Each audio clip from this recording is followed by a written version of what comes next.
BBC প্রবাহে আপনাদের সবাইকে স্বাগত জানাচ্ছি। আমি শারমিন রমা। শুরুতেই দেখে নেব আজ কি থাকছে। বৃহস্পতিবারের মধ্যেই খুলতে পারে হরমুজ প্রণালী। ইরানের সাথে ইতিবাচক আলোচনার দাবি ট্রাম্পের, বললেন বাড়াবাড়ির পরিণতি হবে ভয়াবহ। গাজায় 3 বছর পর ধ্বংসস্তূপ থেকে উদ্ধার 112 মরদেহ। এক হামলাতেই প্রাণ হারিয়েছিলেন একই পরিবারের 3 শতাধিক স্বজন। আরো ভয়াবহ রূপ নিচ্ছে রাশিয়া ইউক্রেন যুদ্ধ। ইউক্রেনের হামলায় রাশিয়ায় নিহত 5, পাল্টা অভিযানে কিয়েভে অন্তত 14 জনের মৃত্যু। বৃহস্পতিবারের মধ্যেই পুরো দমে জাহাজ চলাচল শুরু হতে পারে হরমুজ প্রণালীতে। ইরানের সাথে আলোচনা প্রসঙ্গে এমনটি জানিয়েছেন মার্কিন প্রেসিডেন্ট ডোনাল্ড ট্রাম্প। ইরানের সাথে আলোচনা খুব ভালো পর্যায়ে রয়েছে বলেও দাবি তার। তবে ফক্স নিউজকে দেয়া সাক্ষাৎকারে মার্কিন প্রেসিডেন্ট তেহরানকে হুঁশিয়ারি দিয়ে বলেন, বাড়াবাড়ির পরিণতি হবে ভয়াবহ। ইরানের হরমুজগান প্রদেশের দৃশ্যটি মার্কিন হামলায় ধ্বংস হয়ে গেছে সেতু, সড়ক সহ বিভিন্ন স্থাপনা। যুক্তরাষ্ট্রের সাম্প্রতিক হামলায় ক্ষয়ক্ষতির এই দৃশ্য প্রকাশ করে আইআরজিসি। যুক্তরাষ্ট্রের সাথে আবারও আলোচনার মধ্যেই হামলার এসব ক্ষয়ক্ষতি তুলে ধরা হলো। বিবাদমান দুই পক্ষকে আলোচনায় বসাতে যখন দৌড়ঝাঁপ চলছে মধ্যস্থতাকারীদের, তখন ইরানের সাথে চুক্তির বিষয়ে আবারও আশাবাদ জানান মার্কিন প্রেসিডেন্ট। বলেন, হরমুজ খুলে দেওয়ার বিষয়ে শিগগিরই সিদ্ধান্ত আসতে পারে। আমাদের আলোচনা ভালো হচ্ছে। আশা করছি 48 ঘন্টার মধ্যেই হরমুজ চালু হবে। এর আগে ফক্স নিউজকে দেওয়া সাক্ষাৎকারে মধ্যপ্রাচ্যের সংকট সহ নানা ইস্যুতে আলোচনা করেন মার্কিন প্রেসিডেন্ট। ইরানের সাথে আলোচনায় আশাবাদ জানালেও বাড়াবাড়ি করলে কঠোর পরিণতির বিষয়েও সতর্ক করেন ট্রাম্প। ইরান বারবার আলোচনায় বসতে চেয়েছে। আমরা তাদের উপর অত্যন্ত কঠোর আঘাত এনেছি, তবে আরও কঠোর পদক্ষেপের সুযোগ এখনো আছে। যদিও আমি আশা করি সেই পর্যায়ে যেতে হবে না। বর্তমানে আমাদের মধ্যে খুবই ইতিবাচক আলোচনা চলছে, কিন্তু তারা প্রকাশ্যে তা স্বীকার করতে চায় না। কূটনৈতিক সূত্রগুলো বলছে, আলোচনায় একটি অন্তর্বর্তী বা অস্থায়ী চুক্তির খসড়া নিয়ে কাজ চলছে। এতে নির্দিষ্ট সময়ের জন্য হরমুজে জাহাজ চলাচল স্বাভাবিক করা, যুদ্ধবিরতি টিকিয়ে রাখা এবং পরবর্তী পর্যায়ে ইরানের পারমাণবিক কর্মসূচি নিয়ে নতুন আলোচনা শুরুর বিষয় রয়েছে। আঞ্চলিক মধ্যস্থতা ওমানের পাশাপাশি কাতার, সৌদি আরব এবং পাকিস্তানও সক্রিয় ভূমিকা রাখছে। মার্কিন অবরোধের জেরে হরমুজে চলাচলকারী অন্তত 45টি বাণিজ্যিক জাহাজকে জোরপূর্বক পথ পরিবর্তন করতে বাধ্য করেছে যুক্তরাষ্ট্র। সোশ্যাল হ্যান্ডেল এক্সে এক পোস্টে এই তথ্য নিশ্চিত করে মার্কিন সেন্টকম। পথ পরিবর্তনের পাশাপাশি 2টি জাহাজ অচল করে দিয়েছে মার্কিন বাহিনী। তল্লাশি চালিয়েছে আরও 2টিতে। এদিকে সামুদ্রিক গোয়েন্দা সংস্থার তথ্য অনুযায়ী কোনো রকম বাধা ছাড়াই পাকিস্তানের পতাকাবাহী 2টি ট্যাঙ্কার লোহিত সাগর ও বাব আল মানদেব অতিক্রম করেছে। সৌদির বিরুদ্ধে হুতিদের অবরোধ সত্ত্বেও দেশটির রপ্তানিকৃত জ্বালানি পরিবহন করছিল ট্যাঙ্কার 2টি। সৌদির ইয়ানবো বন্দর থেকে পাকিস্তানের উদ্দেশ্যে রওনা হয় তেল বোঝাই জাহাজ 2টি। ফুরিয়ে গেছে যুক্তরাষ্ট্রের প্রায় সব দূরপাল্লার মিসাইল। ইরানের সাথে যুদ্ধে কার্যত সমস্ত পিআরএসএম ও এটিএসিএম ক্ষেপণাস্ত্র ব্যবহার করে ফেলেছে মার্কিন বাহিনী। এয়ার ডিফেন্স ইন্টারসেপ্টরের পর এবার নতুন সংকট ওয়াশিংটনের সমর ভাণ্ডারে। সংশ্লিষ্ট সূত্রের বরাতে এসব তথ্য জানিয়েছে বার্তা সংস্থা রয়টার্স। ইরানের সাথে দীর্ঘ 5 মাস ধরে চলা যুদ্ধে শত শত মিসাইল ছুড়েছে যুক্তরাষ্ট্র। বলা বাহুল্য, কাতার, কুয়েত, সংযুক্ত আরব আমিরাত কিংবা জর্ডানের ঘাঁটি থেকে হাজার হাজার কিলোমিটার দূরে ইরানের অভ্যন্তরের লক্ষ্যবস্তু টার্গেট করে মার্কিন সামরিক বাহিনী, যেখানে ব্যবহার করা হয় এটিএসিএমএস, পিআরএসএম ও টমাহক মিসাইল। বেহিসাবি এমন হামলার ফলে বড় ধরনের সংকট তৈরি হয়েছে মার্কিন অস্ত্র ভাণ্ডারে। বার্তা সংস্থা রয়টার্সের এক বিশেষ প্রতিবেদন বলছে, দূরপাল্লার এসব ক্ষেপণাস্ত্রের মজুদের প্রায় পুরোটাই ব্যবহার করে ফেলেছে যুক্তরাষ্ট্রের সামরিক বাহিনী। কার্যত শেষ হয়ে গেছে পিআরএসএম ও এটিএসিএমএস মিসাইল। বিষয়টি জানে এমন 3 সূত্রের বরাতে এই দাবি করা হয়। তবে এখন যুক্তরাষ্ট্রের হাতে ঠিক কয়টি দূরপাল্লার ক্ষেপণাস্ত্র অবশিষ্ট আছে তা জানা যায়নি। নিরাপত্তা সূত্রগুলোর তথ্য বলছে, দূরপাল্লার এসব এক একটি ক্ষেপণাস্ত্রের দাম $10 লাখ বেশি। প্রতিবেদনে আরও দাবি করা হয়, মধ্যপ্রাচ্যে মার্কিন বাহিনীর দায়িত্বে থাকা সেন্ট্রাল কমান্ড স্থলভিত্তিক ক্ষেপণাস্ত্রের প্রায় সবই ব্যবহার করেছে। এমন অবস্থায় বিশ্বের অন্যান্য অঞ্চলে থাকা মজুদ থেকে সরবরাহ এনে ঘাটতি পূরণ করছে সেন্টকম। বিষয়টি নিয়ে জানতে চাইলে এটিএসিএমএস, পিআরএসএম এবং থার্ডের নির্মাতা লকহিড মার্টিন কিংবা টমাহক মিসাইল ও প্যাট্রিয়ট ইন্টারসেপ্টরের নির্মাতা রেথিয়ন কোনো মন্তব্য করেনি। তবে যুক্তরাষ্ট্রের এই দুই ধরনের ক্ষেপণাস্ত্রের মজুদ এতটা কমে যাওয়ার তথ্য আগে কখনো প্রকাশ্যে আসেনি। এমন অবস্থায় চীন বা রাশিয়ার সাথে কোনো সংঘাত দেখা দিলে ভুগতে পারে যুক্তরাষ্ট্র। গেল এক মাসে হরমুজ প্রণালী দিয়ে 3 কোটি ব্যারেলের বেশি জ্বালানি সরবরাহ করেছে ইরাক, যা যুদ্ধপূর্ব স্বাভাবিক পরিমাপের 29%। আগে প্রতি মাসে গড়ে 10 কোটি 50 লাখ ব্যারেল তেল রপ্তানি করত বাগদাদ, যার বেশিরভাগই যেত বসরার নিকটবর্তী টার্মিনালগুলো থেকে।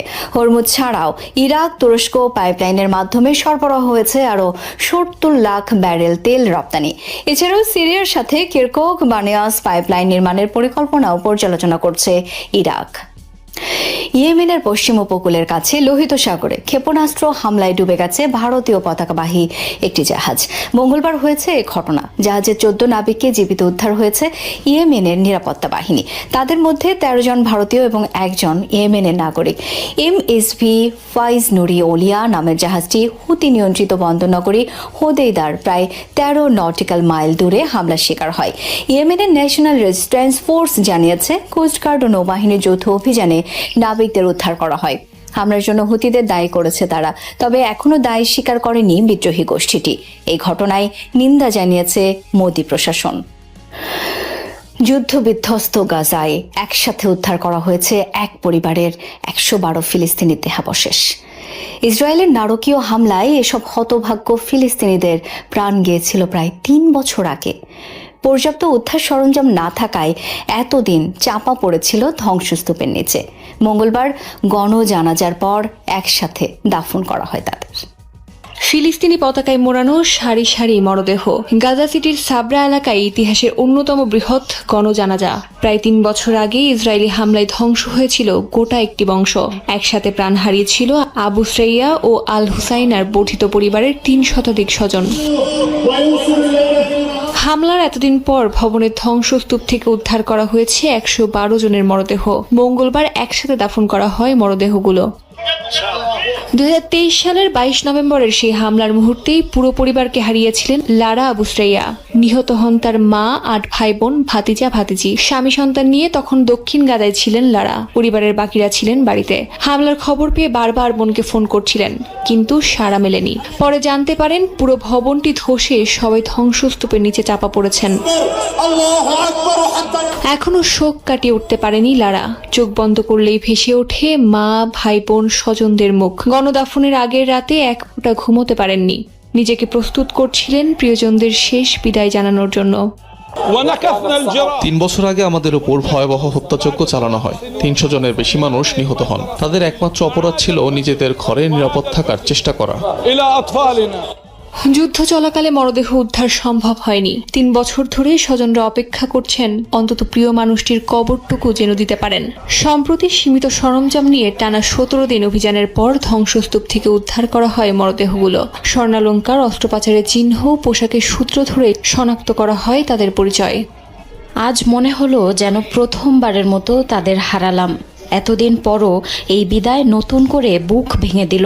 আমি ব্যাগটাকে জড়িয়ে ধরতে চেয়েছিলাম। তাদের শরীরের যে টুকরোই অবশিষ্ট থাকুক সেটুকুই বুকে আঁকড়ে ধরতে চেয়েছিলাম। স্বজন ও স্থানীয় বাসিন্দারা কাঁধে করে মরদেহগুলো নিয়ে যান পাশের কবরস্থানে। কান্না আর আহাজারিতে আবারও ভারী হয়ে ওঠে গাজার আকাশ। গাজার সিভিল ডিফেন্স জানিয়েছে, গাজা উপত্যকায় ধ্বংসস্তূপের নিচে চাপা পড়ে আছে 8,000-এর বেশি মরদেহ। তবে ভারী যন্ত্রপাতির অভাবে খুব ধীর গতিতে চলছে উদ্ধার কাজ। গাজা থেকে আপাতত সেনা প্রত্যাহার করবে না ইসরায়েল। এই তথ্য নিশ্চিত করেছেন দেশটির প্রধানমন্ত্রী বেনিয়ামিন নেতানিয়াহু। জানান, হামাসকে সম্পূর্ণ নিরস্ত্র না করা পর্যন্ত গাজার দখল ছাড়বে না আইডিএফ। আমাদের নিরাপত্তা স্বার্থ রক্ষায় আমরা দৃঢ় অবস্থানে আছি। হামাস সম্পূর্ণ নিরস্ত্র না হওয়া পর্যন্ত আমরা আমাদের বর্তমান অবস্থান থেকে সরে আসব না। দ্বিতীয়ত, আইডিএফ সেনাদের ইসরায়েলি ভূখণ্ড, আমাদের নাগরিকদের এবং নিজেদের রক্ষার জন্য যা যা করা প্রয়োজন তা করার নির্দেশ দিয়েছি। দখলকৃত পশ্চিম তীরে আগ্রাসন আরও বাড়িয়েছে ইসরায়েলি বাহিনী। সন্ত্রাসবিরোধী অভিযানের নামে চলছে ধরপাকড়। আটক করা হয়েছে 13 ফিলিস্তিনিকে। বার্তা সংস্থা ওয়াফা জানিয়েছে তুবাস এলাকায় 12টি পরিবারের পানি সরবরাহকারী পাইপে ভাঙচুর করেছে ইসরায়েলি দখলদাররা। রামাল্লায় একটি পরিবারের গাড়ি দখলের চেষ্টাও করে বসতি স্থাপনকারীরা। জেনিন, হেব্রন ও বেথেলহেমে স্কুল সহ একাধিক স্থাপনা ভাঙচুর করেছে ইসরায়েলি বাহিনী। বেথেলহেমে কৃষি জমি দখল করে অবৈধ বসতি নির্মাণের কাজ চলছে জানিয়েছে ওয়াফা। ক্রমেই তীব্র থেকে তীব্রতর হচ্ছে রাশিয়া ইউক্রেন পাল্টাপাল্টি অভিযান। ব্যাপক উত্তেজনা ছড়িয়েছে ফ্রন্ট লাইনে। অভিযানে রাশিয়ার 2টি খাদ্য গুদাম ও একটি জ্বালানি শোধনাগার ক্ষতিগ্রস্ত করেছে ইউক্রেন। প্রাণ গেছে 5 জনের। পাল্টা জবাবে কিয়েভে বড় ধরনের হামলা চালিয়েছে রাশিয়া। নিহত অন্তত 14 জন। অন্যান্য শহর ও বন্দরেও আঘাত হানে রুশ মিসাইল। রাশিয়াকে ঠেকাতে ইউরোপীয় মিত্রদের সহায়তার আহ্বান জানিয়েছেন ইউক্রেনের প্রেসিডেন্ট ভলোদিমির জেলেনস্কি। ছোড়া হচ্ছে একের পর এক মিসাইল। টার্গেট রুশ বাহিনীর বিভিন্ন অবস্থান। পাল্টাপাল্টি হামলায় ফের উত্তেজনা ছড়িয়েছে রাশিয়া ইউক্রেন ফ্রন্টলাইনে। হামলার মাত্রা বাড়িয়েছে মস্কো কিয়েভ। বেসামরিক এলাকা টার্গেট না করার দাবি জানালেও রাতভর চলা দুপক্ষের ব্যালিস্টিক মিসাইল ও ড্রোনের আঘাতে প্রাণ গেছে বহু নিরপরাধের। ক্ষতিগ্রস্ত বহু অবকাঠামো। মঙ্গলবার রাশিয়ার দ্বিতীয় বৃহত্তম শহর সেন্ট পিটার্সবার্গের কাছে মিসাইল ছুড়ে 2টি খাদ্যের গুদাম ও একটি জ্বালানি শোধনাগার ক্ষতিগ্রস্ত করে ইউক্রেন। নিহত হয় অন্তত 5 জন, গুরুতর আহত হয় আরও 10 জন। এর আগের দিন ইউক্রেনের হামলায় রাশিয়ার কৃষ্ণ সাগরের কাছাকাছি একটি কার্গো জাহাজে গুরুতর আহত হয় 3 জন ক্রু। নিরাপদে সরিয়ে নেওয়া হয় অন্তত 22 জনকে। ইউক্রেনের এসব আঘাতের দাঁত ভাঙা জবাব দিয়েছে মস্কো। বুধবার দিবাগত রাতে আচমকা একের পর এক ব্যালিস্টিক মিসাইলের বর্ষণ শুরু হয় রাজধানী কিয়েভে। হতাহত হয়েছে বহু মানুষ। ক্ষতিগ্রস্ত হয় বহু আবাসিক ভবন ও গুদাম। উত্তরের শহর সামিতে রুশ অভিযানে শিশুসহ একাধিক ইউক্রেনীয় নিহত হন। বন্দর এলাকায় থাকা 7টি কার্গো জাহাজ লক্ষ্য করেও চলে মস্কোর হামলা। ধ্বংসস্তূপের নিচে চাপা পড়ে আছে অনেকে, আশঙ্কা কর্তৃপক্ষের। এদিকে রাশিয়ার ব্যালিস্টিক ক্ষেপণাস্ত্র প্রতিহত করতে ইউরোপের 12টিরও বেশি প্রতিরক্ষা প্রতিষ্ঠানের সাথে চুক্তি সম্পন্ন করার কথা জানিয়েছে কিয়েভ। ইউক্রেনের ক্ষেপণাস্ত্র প্রস্তুতকারক প্রতিষ্ঠান ফায়ার পয়েন্ট জানিয়েছে দেশটির নতুন আকাশ প্রতিরক্ষা ব্যবস্থা ফ্রেয়া নির্মাণে রাডার, গাইডেন্স এবং অন্যান্য সিস্টেম সরবরাহ করবে চুক্তিবদ্ধ প্রতিষ্ঠানগুলো। আমরা মাত্র কয়েক বছর সময় হাতে নিয়ে এমন একটি পরিকল্পনা বাস্তবায়ন করতে যাচ্ছি যা সম্পন্ন করতে 20 থেকে 30 বছর সময় লাগতে পারে। তবে ইউক্রেনীয় হিসাবে আমাদের হাতে খুব বেশি সময় কিংবা বিকল্প কোনোটাই নেই। রাশিয়ার হামলা আরো তীব্র হচ্ছে। যত দ্রুত সম্ভব ইন্টারসেপ্টর নির্মাণের পরিকল্পনা অনুযায়ী কাজ করতে হবে আমাদের। ইচ্ছাকৃতভাবে বেসামরিকদের টার্গেট করে হামলা চালাচ্ছে রাশিয়া, অভিযোগ তুলেছেন ইউক্রেনের প্রেসিডেন্ট ভলোদিমির জেলেনস্কি। এসব অভিযানকে যুদ্ধাপরাধ বলেও আখ্যা দিয়েছেন তিনি। রাশিয়াকে ঠেকাতে মিত্র দেশগুলোর কাছে সহায়তার আহ্বান জানিয়েছেন জেলেনস্কি। ভুয়া তথ্য আর বিভ্রান্তিকর একাধিক ভিডিও একবার পৌঁছতে পারলেই মিলবে উন্নত জীবন। ভাইরাল এমন কয়েকটি ভিডিওর কারণেই স্পেন অভিমুখে ঢল নেমেছিল প্রায় লাখখানেক অভিবাসন প্রত্যাশীর। ইন্টারনেটে ছড়িয়ে পড়া ইনফ্লুয়েন্সারদের অপব্যাখ্যামূলক বহু ভিডিওই স্পেনকে ঠেলে দেয় গভীর অভিবাসন সংকটে, যা দেখে জীবন বাজি রেখে সাঁতরে সাগর পাড়ি দিতেও অনুপ্রাণিত হন অভিবাসন প্রত্যাশীরা। বিশৃঙ্খলায় প্রাণ যায় কমপক্ষে 80 জনের। কেউ সাঁতরে, কেউ দৌড়ে, যে যেভাবে পারছে ছুটছে। স্প্যানিশ ভূখণ্ড অভিমুখী হাজার হাজার মানুষের এই ঢল সপ্তাহখানেক আগে এভাবেই মরক্কো থেকে স্পেনের সিউতায় প্রবেশের চেষ্টা করে অর্ধলক্ষাধিক অভিবাসন প্রত্যাশী, যার পেছনের কারণ রীতিমতো অবাক করার মতো। সপ্তাহ 3 আগে একটি রায় দেয় স্পেনের সুপ্রিম কোর্ট, যার ভুল ব্যাখ্যা ছড়িয়ে পড়ে ইন্টারনেটে। রায়ে বলা হয় সমুদ্রে আটক হওয়া অভিবাসীদের তাৎক্ষণিকভাবে স্পেনের সিউতা বা মেলিয়া সীমান্ত থেকে ফেরত পাঠানো যাবে না, তবে পরবর্তীতে আইন অনুযায়ী ফেরত পাঠানোর সুযোগ রয়েছে। 7 জুলাইয়ের পর থেকে মেটার বিভিন্ন প্ল্যাটফর্মে প্রচার হতে থাকে একের পর এক বিভ্রান্তিকর পোস্ট, যেখানে দাবি করা হয় সিউতায় পৌঁছাতে পারলেই কাউকে আর ফেরত পাঠানো হবে না। এমনকি স্থানীয় সংবাদ মাধ্যমগুলোতেও প্রকাশিত হয় অভিবাসীদের সিউতায় আগমনের কয়েকটি ভিডিও। 29 জুলাই কয়েকজন জনপ্রিয় ইনফ্লুয়েন্সার নিজেরাই সিউতার উদ্দেশ্যে সাঁতার কাটার ভিডিও প্রকাশ করেন সোশ্যাল হ্যান্ডেলগুলোতে। একই সময় ছড়ায় নানা বিভ্রান্তিকর ভিডিও, যার মধ্যে একটি ক্লিপকে সিউতার বলে দাবি করা হলেও আদতে তা মরক্কোর উপকূলীয় একটি শহরে ধারণকৃত ছিল। মূলত এই জাতীয় ভিডিও দেখেই হাজার হাজার অভিবাসন প্রত্যাশী সাগর পাড়ি দেওয়ার সিদ্ধান্ত নেন। স্পেনের নিরাপত্তা বিশ্লেষক একাধিক সূত্রে দাবি করা হয় জুলাইয়ের শেষ কদিনে দুটি হোয়াটসঅ্যাপ গ্রুপে প্রায় 4000 সদস্যকে সিউতায় পৌঁছানোর বিভিন্ন পথ ও পরামর্শ দেওয়া হয়েছিল। পরবর্তীতে সেই গ্রুপগুলো মুছে ফেলা হয়। মার্কিন প্রেসিডেন্ট ডোনাল্ড ট্রাম্পের গ্রিনল্যান্ড অধিগ্রহণের দাবি এবং রাশিয়ার হুমকি রুখতে বাধ্যতামূলক সামরিক সেবা আইনে পরিবর্তন এনেছে ডেনমার্ক। পুরুষদের পাশাপাশি নারীরাও অংশ নিচ্ছেন প্রশিক্ষণে। দেশের নিরাপত্তার স্বার্থে কোর্সের সময়সীমা বাড়িয়ে 11 মাস করা হয়েছে। আগামী 7 বছরে কনস্ক্রিপ্টের সংখ্যা 7000 করার পরিকল্পনা সরকারের। সেনা সদস্যের পেছনে লাইন ধরে হেঁটে চলেছে তরুণ তরুণীরা। তাদের নিয়ে যাওয়া হচ্ছে ব্যারাকে। রাশিয়ার আগ্রাসন ও ট্রাম্পের গ্রিনল্যান্ড দখলের হুমকির মুখে নিজেদের সামরিক শক্তি বাড়াতে নজর দিচ্ছে ডেনমার্ক। বাধ্যতামূলক সামরিক প্রশিক্ষণ নীতিতে এনেছে পরিবর্তন। 1850 সাল থেকে দেশটির সব পুরুষের জন্য বাধ্যতামূলক সামরিক প্রশিক্ষণ। এখন ছেলেদের পাশাপাশি মেয়েদেরও আনা হয়েছে এই প্রশিক্ষণের আওতায়। এবারের প্রশিক্ষণ নিতে আসা তরুণ তরুণীর সংখ্যা 1600। তাদের বয়স 18 বা তার একটু বেশি। প্রশিক্ষণ ক্যাম্পে আসা নতুন রিক্রুটরা দেশের সেবায় এমন সুযোগ পাওয়ায় উচ্ছ্বসিত। অবশ্যই কিছুটা ভয় লাগছে, তবে সম্পূর্ণ নতুন কিছু চেষ্টা করার জন্য মুখিয়ে আছি। ভূরাজনৈতিক চাপ আর দেশের নিরাপত্তার স্বার্থে প্রশিক্ষণের সময়সীমা বাড়িয়ে করা হয়েছে 11 মাস। 2033 সালের মধ্যে রিক্রুটের সংখ্যা বছর প্রতি 5000 থেকে বাড়িয়ে 7500 করার লক্ষ্য নিয়েছে দেশটি। আগে 4 মাসের মেয়াদে তাদের প্রশিক্ষণ দেওয়া হতো, সেটি মূলত পরিবেশগত দুর্যোগ বা অন্য কোনো জরুরি কাজের জন্য। এখন মেয়াদ বাড়ায় প্রশিক্ষণরত থাকা অবস্থাতেই অপারেশনাল ইউনিটগুলোর সাথে কাজ করতে পারবে তারা। প্রশিক্ষণ কেন্দ্রে এসে অনেকের সাথে পরিচিত হয়েছি। 11 মাস বেশ দীর্ঘ সময়, তবে একজন দক্ষ সেনা সদস্য হিসেবে গড়ে ওঠার জন্য এটি আমাদের প্রয়োজন। নতুন ব্যাচের মধ্য থেকে এক কোম্পানি সেনাকে প্রশিক্ষণের জন্য চলতি মাসে গ্রিনল্যান্ডে মোতায়েন করা হবে, যা পেশাদার সেনাদের ওপর কাজের চাপ কমাতে সাহায্য করবে বলে মনে করছে সংশ্লিষ্টরা। ভয়াবহ দাবানলে পড়ছে যুক্তরাষ্ট্র। ক্যালিফোর্নিয়ার বিস্তীর্ণ এলাকায় আগুন নিয়ন্ত্রণে প্রাণপণ চেষ্টা চালিয়ে যাচ্ছেন ফায়ার সার্ভিসের কর্মীরা। দাবানলে এরই মধ্যে পুড়ে গেছে প্রায় 6400 একর এলাকা। অন্যদিকে ফ্রান্স, স্পেন, গ্রিস সহ ইউরোপের কয়েকটি দেশে পরিস্থিতির উল্লেখযোগ্য উন্নতি হয়েছে। সবচেয়ে ক্ষতিগ্রস্ত দেশগুলোতে দাবানলে ক্ষয়ক্ষতির পরিমাণ প্রায় 3.1 বিলিয়ন ইউরো বলে ধারণা করা হচ্ছে। ফ্রান্সের স্বরাষ্ট্র মন্ত্রণালয়ের তথ্য অনুযায়ী চলতি বছরের শুরু থেকে দেশটিতে দাবানলে 1,19,000 হেক্টর এলাকা পুড়ে গেছে। স্পেনে আগুনে ধ্বংস হয়েছে অসংখ্য বাড়িঘর, যানবাহন ও ব্যবসা প্রতিষ্ঠান। দেশটিতে প্রায় 18,500 হেক্টর ব্যবহারযোগ্য জমি আগুনে পুড়ে গেছে, যার বেশিরভাগই ছিল গবাদি পশুর চারণভূমি।